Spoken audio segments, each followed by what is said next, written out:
ఎప్పుడు కనిపించినా ఎన్నిసార్లు కనిపించినా పొగడకుండా అడగకుండా ఉండలేకపోతున్నాం. మీరేమో 96లోనే ఆగిపోయారేంటి సార్? ఇది 2026. సరే, పొగడొద్దు, పొగిడితే తట్టుకోలేదు. Yes please. అందరికీ నమస్కారం. First of all Padmashri doctor Natakireeti Rajendra Prasad గారికి కంగ్రాచులేషన్స్. ఎందుకంటే ఒక గర్వకారణం ఆయన ఇండస్ట్రీ. ఈరోజు ఈ సినిమా ఆయన సినిమానే, ఇది వెంకటేశ్వర స్వామి సినిమా. వెంకటేశ్వర స్వామి లేకపోతే ఈ సినిమా ఉండేది కాదు. ఎందుకంటే ఆయన సినిమానే, ఆయనకి ఆ క్యారెక్టర్ రావడం అనేది నిజంగా అదృష్టం. అది ఆయన ఇచ్చిన బ్లెస్సింగ్స్, వెంకటేశ్వర స్వామి ఇచ్చిన బ్లెస్సింగ్సే ఈరోజు రాజేంద్ర ప్రసాద్ గారు ఈ సినిమాలో చేయడం. ఈ సినిమాకి ఎంతో వెయిట్ వచ్చింది ఈ సినిమాకి ఆయన చేయడం అనేది. ఇక మిగతాది ఓకే, నేను లయ అందరూ ఉన్నాం, padding that is okay, no problem. But ఆయన చేయడం అనేది, ఆయన డెడికేటెడ్గా చేయడం అనేది ఈ సినిమాకు ఒక హైలైట్. అది డెఫినెట్గా మీరు థియేటర్లో చూస్తారు. ఇది ఏంటంటే పక్క మిడిల్ క్లాస్ ఫిలిం. ఆ మిడిల్ క్లాస్లో మన అందరూ తెలుసు, అందరూ మిడిల్ క్లాస్ నుంచి వచ్చిన వాళ్ళు. ఇందాక ఆలి అన్నట్టుగా అందరూ మిడిల్ క్లాస్ నుంచి వచ్చిన వాళ్ళు.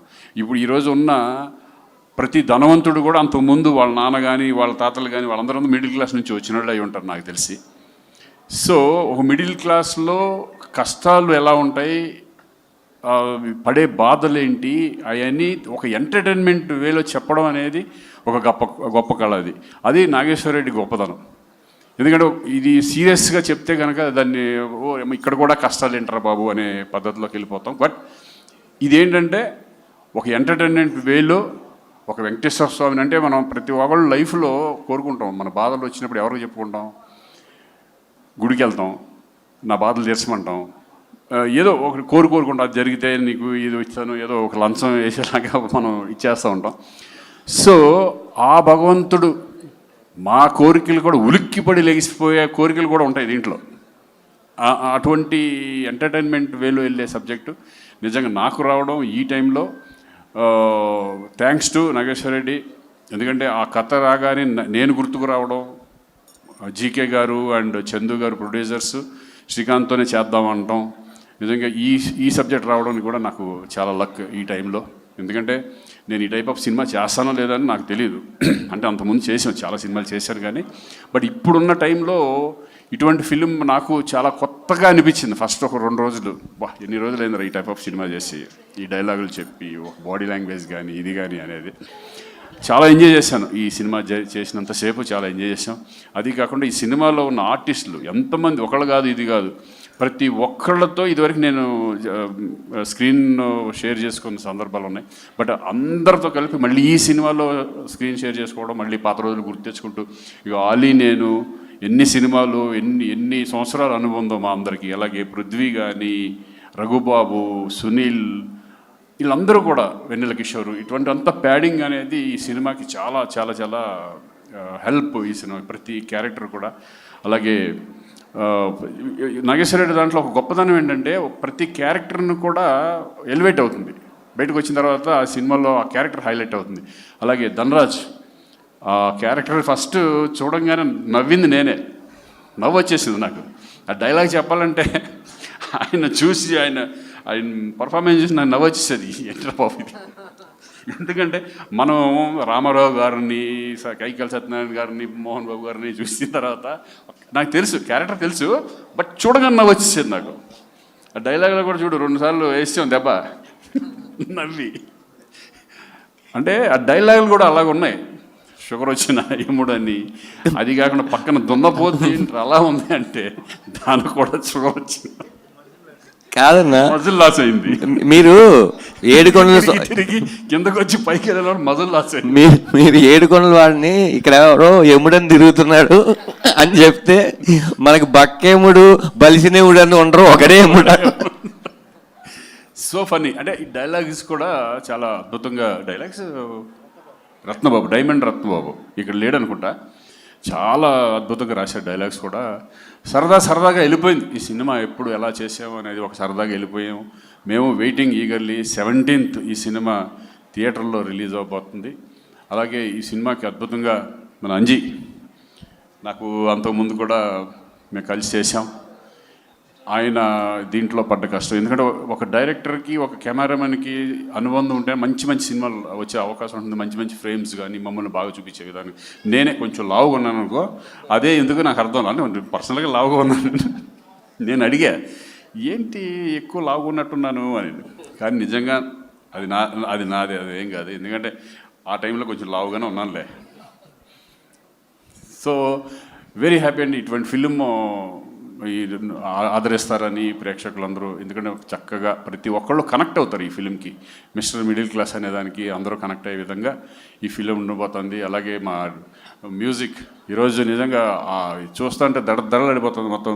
రికార్డింగ్ సాయి కార్తీక్తో కూడా నేను పనిచేశాను. నా సినిమాలు కూడా చాలా చేశాడు.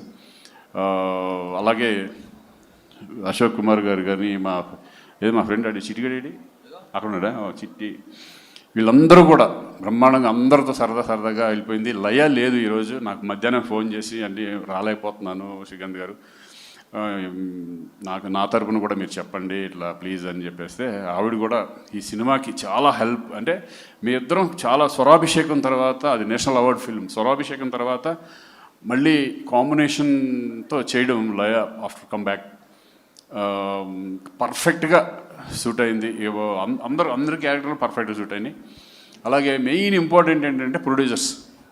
ఈ సినిమా వాళ్ళు లేకపోతే 100% ఈ సినిమా జరిగేది కాదు, నాగేశ్వరరెడ్డికి వచ్చేది కాదు, నాకు వచ్చేది కాదు. 100% వాళ్ళ బ్యాకింగ్, వాళ్ళు ప్రోద్బలంతో ఈ సబ్జెక్ట్ మనం చేస్తున్నాం అనేది గట్టిగా ఉండటం.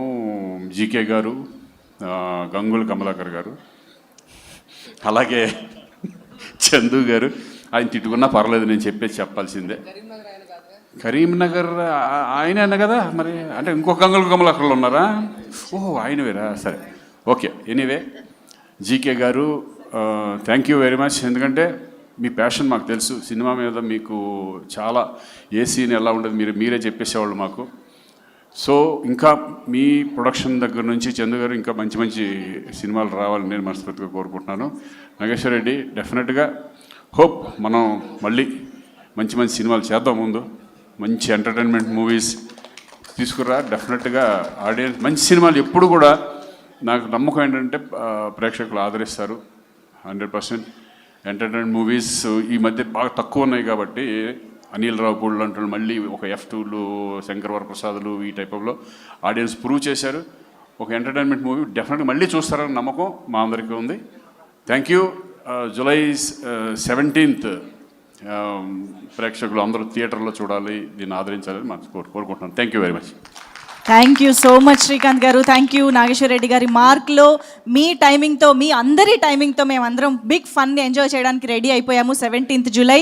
Thank you so much. So మర్చిపోయాను, కరుణ గారు అదే ఒక చెల్లెలుగా నాకు, అంటే తను ఎప్పటి నుంచో ఒక చెల్లెలుగా నన్ను అన్న ఎప్పటి నుంచో అంటుంది.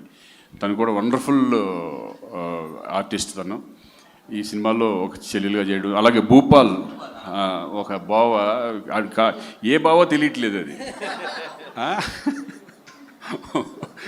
ఆ బావ క్యారెక్టరేషన్ మా మిత్రుడు తమ్ముళ్ళు అంటాడు భూపాలు. వీళ్ళందరికీ కూడా థ్యాంక్ యూ వెరీ మచ్. అంతే కదరా, నిన్ను మర్చిపోలేదు కదరా. థ్యాంక్ యూ రా. 500 రూపాయలు ఇచ్చావు, చూద్దాం ఈ సినిమా ఏమవుద్దు అనేది.